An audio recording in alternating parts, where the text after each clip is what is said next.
যেটা জেনারেল ওয়াকারুজ্জামানের জন্য এই মুহূর্তে রেড সিগন্যাল হতে পারে। সেটা হলো যে মানুষ যা চায় না সে মানুষের পেছনে সেই জিনিসটি ঘুরতে থাকে, আর যারা যে জিনিসটি ব্যাপারে লালায়িত তারা কখনো সেই জিনিসগুলো পায় না। 2008 সনে শেখ হাসিনার জয়লাভ, এরপরে বহু বহু মানুষের মন্ত্রী হওয়া থেকে শুরু করে মন্ত্রিত্ব হারানো, এখানে দেখেছি 99.99% কাজই প্রকৃতির আইন অনুযায়ী হয়েছে, কোনো তদবিরা হয়নি, উত্তেজনক সব ঘটনা হয়েছে। মনেও করতে পারিনি যে একটা মানুষ মন্ত্রী হবে, সে মন্ত্রী হয়ে গেছে। ইভেন ডক্টর মোহাম্মদ ইউনূস আজকের এই পর্যায়ে আসবেন, এখানে প্রকৃতি খেলে দিয়েছে। তিনি কল্পনাও করেননি, তিনি প্ল্যান করছিলেন যে কি করে পালাবেন, কোন দেশে থাকবেন, গ্রেপ্তার যদি হয়ে পড়ে তাহলে কি হবে, ইত্যাদি ইত্যাদি অনেক কিছু। কিন্তু আল্লাহ তাকে সিংহাসনে বসিয়ে দিয়েছে। তো সেনা প্রধান যত বেশি ক্ষমতাকে অ্যাভয়েড করতে চাইবেন বা যতবার তিনি বলবেন আমি এটা চাই না ওটা চাই না, আলটিমেটলি ওই জিনিসগুলো প্রকৃতির নিয়মে তার পিছে পিছে ছুটবে, পিছে পিছে ছুটতে থাকবে। আপনি এই কথাটা লিখে রাখেন, এই যে আজকে বললাম এই কথাটা লিখে রাখেন, এবং এটাই প্রকৃতির নিয়ম। কিংবা আজকের যে সেনাবাহিনী প্রধান, তাকে তো মূলত এই কাজের জন্য শেখ হাসিনা নিয়োগ দেননি। শেখ হাসিনা যে কাজটির জন্য নিয়োগ দিয়েছেন সেটা তার জন্য বুমেরাং হয়েছে শেখ হাসিনার জন্য। সেনাপ্রধান আজকের এই দায়িত্ব পালন করবেন তিনি সেটা নিজেও চাননি। তার উপর যে প্রকৃতি ভর করেছে, এই ভাষণে আমি দেখলাম তিনি যে কমান্ড নিয়ে বা কমান্ডিং ভয়েসে যে কথাগুলো বলছিলেন এবং যেভাবে নির্দেশনা দিচ্ছিলেন এবং যেভাবে ডক্টর মোহাম্মদ ইউনূসের রেফারেন্স দিচ্ছিলেন, রাজনৈতিক দলগুলোকে নিয়ে কথা বলছিলেন, এবং স্পষ্টতই তার যে সিদ্ধান্ত, তার দৃষ্টিভঙ্গি, এবং এখানে যেমন এখানে কোনো ইফ চলবে না, বাট চলবে না, অর্থাৎ যদি কিন্তু চলবে না। এবং তিনি একটা জায়গাতে বলছেন যে এই জায়গাটিতে ফুল স্টপ দিয়ে দিতে হবে, এর সামনে আর এগোনো যাবে না। বিডিআর এর বিচার নিয়ে তিনি বলছিলেন যে এখন বিচার নিয়ে বিদেশের ইউটিউবাররা এখানে নেগোসিয়েশন করার চেষ্টা করছে, রাজনীতিবিদরা এখানে তদবির করার চেষ্টা করছে।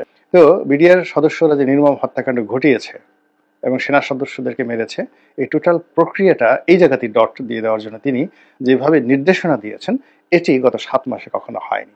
খেলার যে জায়গাটি, সেই জায়গাটিতে তার কণ্ঠে, তার শব্দ চয়নে, তার চাহনিতে, তার অঙ্গভঙ্গিতে এমন অনেক কিছু ঘটে গেছে এই ভাষণটিতে, যেটা তিনি হয়তো নিজেও কল্পনা করতে পারছেন না। এখানে কতগুলো বিষয় তিনি বলেছেন যে ডিসেম্বর মাসে নির্বাচন বা 18 মাসের মধ্যে নির্বাচন। আমি যেভাবে ডক্টর মোহাম্মদ ইউনূস সাহেবের সঙ্গে দেখা করেছি, এখানে সম্মতি দিয়েছেন, বারবার তিনি একটি ফ্রি ফেয়ার অ্যান্ড ইনক্লুসিভ ইলেকশনের কথা বলেছেন, অর্থাৎ সেখানে আওয়ামী লীগকে নিষিদ্ধ করা কোনো প্রশ্নই আসে না। এখানে সকল রাজনৈতিক দলের যে অংশগ্রহণ তিনি যাচ্ছেন, এবং এর বাইরে তিনি যাবেন না, তার পক্ষে যাওয়া সম্ভব না। এই কথাগুলো তিনি স্পষ্টভাবে এর আগে কখনো এতটা দৃঢ়তার সঙ্গে বলেননি। প্রথমবার যখন তিনি বলেছিলেন 18 মাসের মধ্যে নির্বাচন হতে পারে, তখন ডক্টর মোহাম্মদ ইউনূসের সরকারের অনেক কর্তা ব্যক্তি বিরূপ মন্তব্য করেছেন।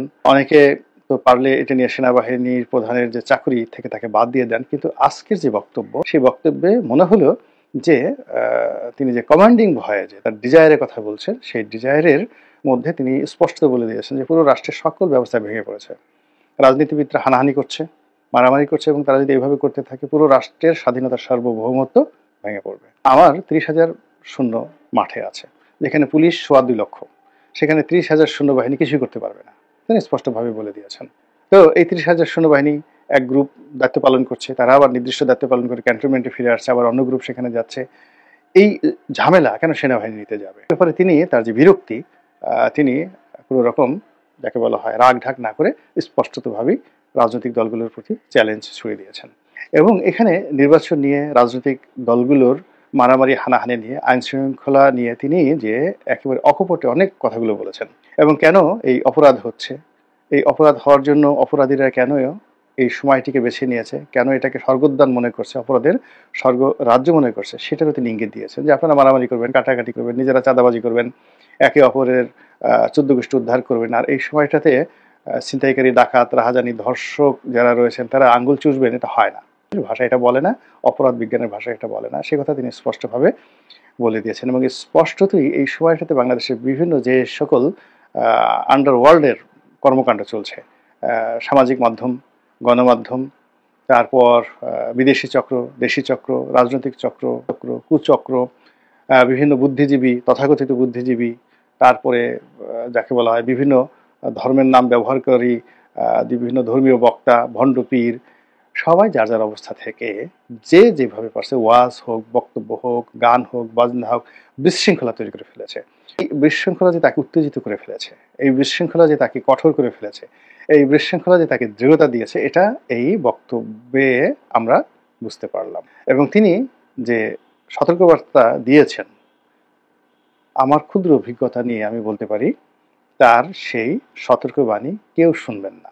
ওয়াকারুজ্জামানকে শক্তি প্রয়োগ করতে হবে, এর বাইরে কোনো অবস্থাতেই তিনি যে কথাগুলো বললেন এগুলো আমরা শুনলাম, শুনতে ভালো লাগলো, কিন্তু এগুলোর কোনো কাজে কাজ আসবে না। আর না করেন তাহলে তিনি যে গর্ব করলেন যে সেনাবাহিনী, নৌবাহিনী, বিমান বাহিনী তারা কাজ করছেন এবং তারা এখনো পর্যন্ত যে চেইন অফ কমান্ডের মধ্যে রয়েছেন, শৃঙ্খলার মধ্যে রয়েছেন, তো সেই শৃঙ্খলা যদি স্বাধীনতায় না থাকে, দেশে যদি বিশৃঙ্খলা আরো ব্যাপক আকার হয়, তাহলে এই 3 বাহিনীর সদস্যের সংখ্যা কত?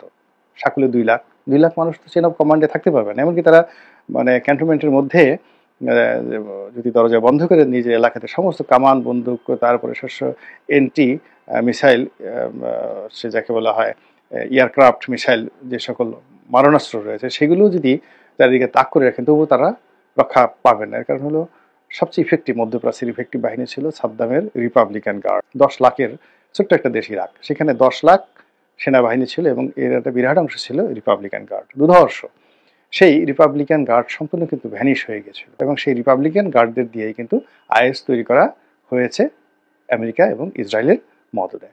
আমাদের এই যে বাংলাদেশে এখন যে শকুন উঠছে মাথার উপর, কাজেই এখানে যাদের হাতে লাঠি আছে, যাদের হাতে ক্ষমতা আছে, তাদেরকে সেটা প্রয়োগ করতে হবে। সেনাপ্রধান আজকে যে ভাষায় কথা বলেছেন তাকে স্বাগত জানাচ্ছি এবং এই ধরনের কথা আরো ঘন ঘন তার বলা উচিত এবং দৃশ্যত আলটিমেটলি যেহেতু বদনাম তারই হবে, সুনামও তারও হবে।